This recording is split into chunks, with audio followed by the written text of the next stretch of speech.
Hi, welcome to Formula Fitness. My name is Tony, and we're going to be talking about anterior tibialis, or shin splints. I'm making this video for a client and a friend of mine. He's going through some shin splints right now, and it's really common due to the fact that whether you're striking in the ground improperly, whether it's your heel striking or your toe striking, you typically want a midfoot strike. That's a whole different topic. We'll talk more about that later on. But improper running or shoes, a lot of shoes, such as, let's say for example, Nikes, like they're typically made for neutral strikers where they don't pronate or supinate. There's not enough support, so those arches collapse very often too. That's another one. And yeah, so those are just some of the examples of some of the reasoning behind shin splints, or just basically just overuse. Key thing is if you are experiencing shin splints, see a doctor, see a physical therapist. You may need that stuff, but before you do that, try resting rice. So rest, ice, compress, elevate. So key things. Just ice, and also roll them out, get those muscles nice and loose. So the reason why you experience a lot of this pain sometimes is because the shin muscle right here, right?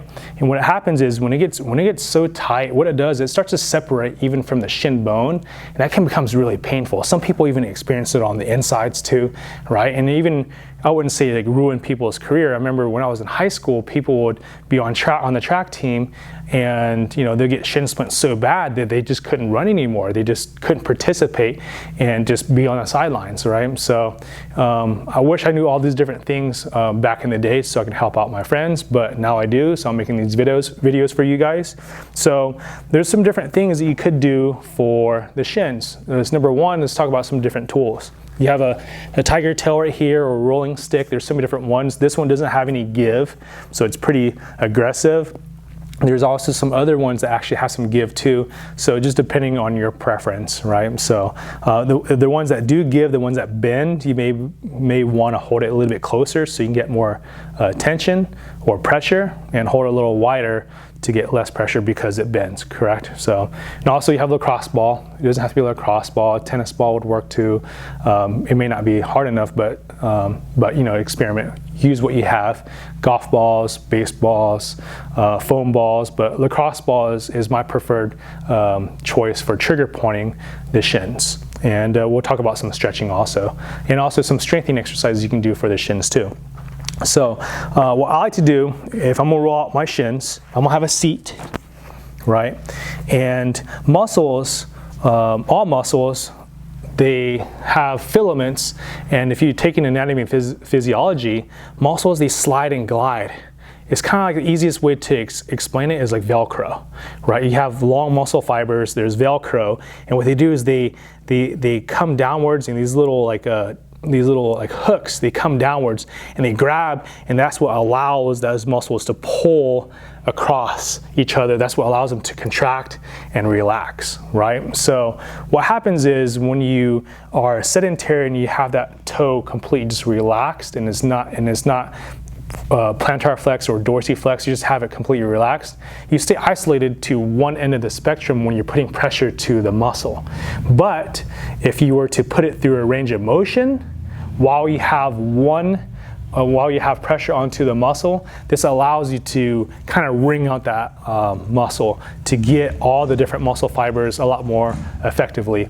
So a good example is this, let's say for example, if you have a wet towel, right? If you have a wet towel, I put it on the ground, I put my foot on top of it, and I pull it across. And that pressure on top of my foot being on top of that towel is going to wring out that towel, if that kind of makes any sense, right? So essentially that's what's happening, and I'm going to be teaching you something that I've actually learned from other counterparts in physical therapy and also chiropractors. So when I'm using the rolling stick, you'll notice that my shin bone is right there. You don't want to roll on the shin bone. That's going to hurt, okay? So you actually want to be more out to the side, right over here. And wherever it feels soft, that's where you want to be. Breathing technique, take deep breaths in, right? And I'll give you kind of an example of the way you should be breathing so you can get optimal stretch and also relaxation and mobility of your shins. Is take that deep breath in,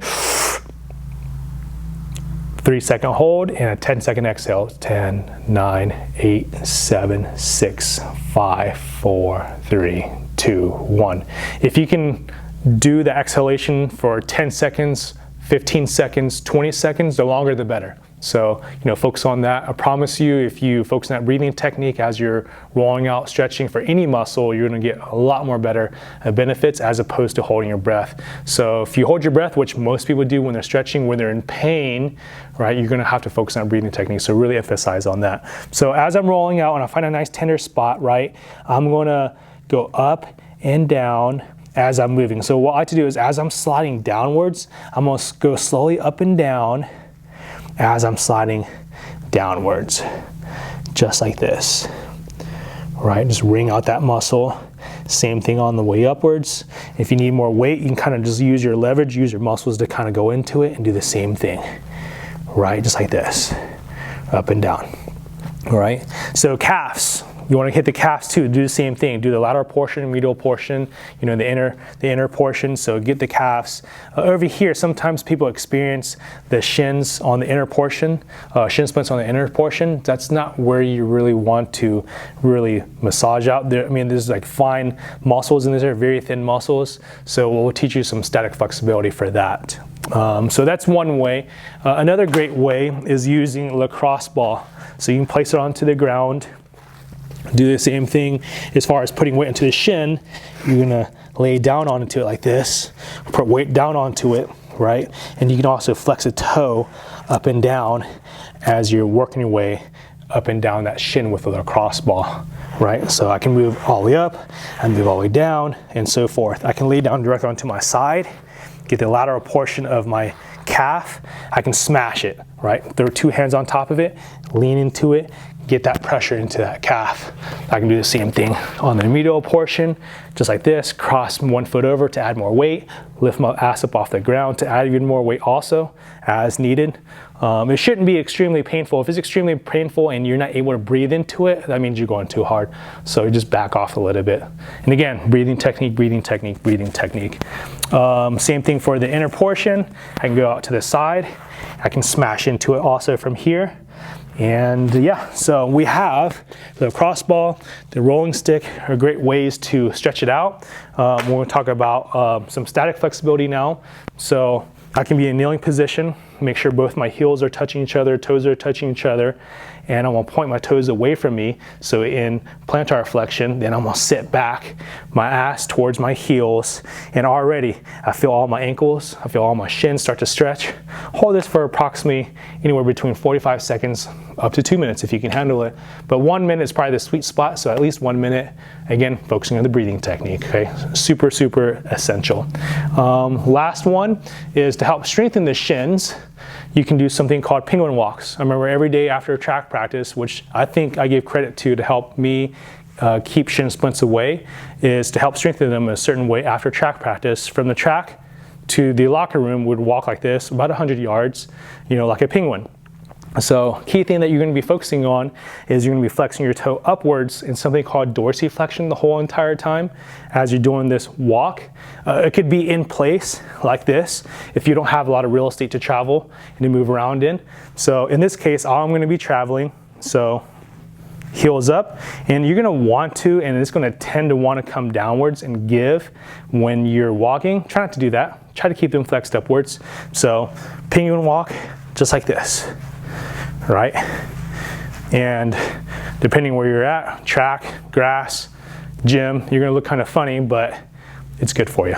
So that's kind of like just a little overview of different things you can do for shin splints or tight shins. So I covered all those different areas. If you have any questions, comments, feel free to message me, DM me, or reach out to us at Formula Fitness.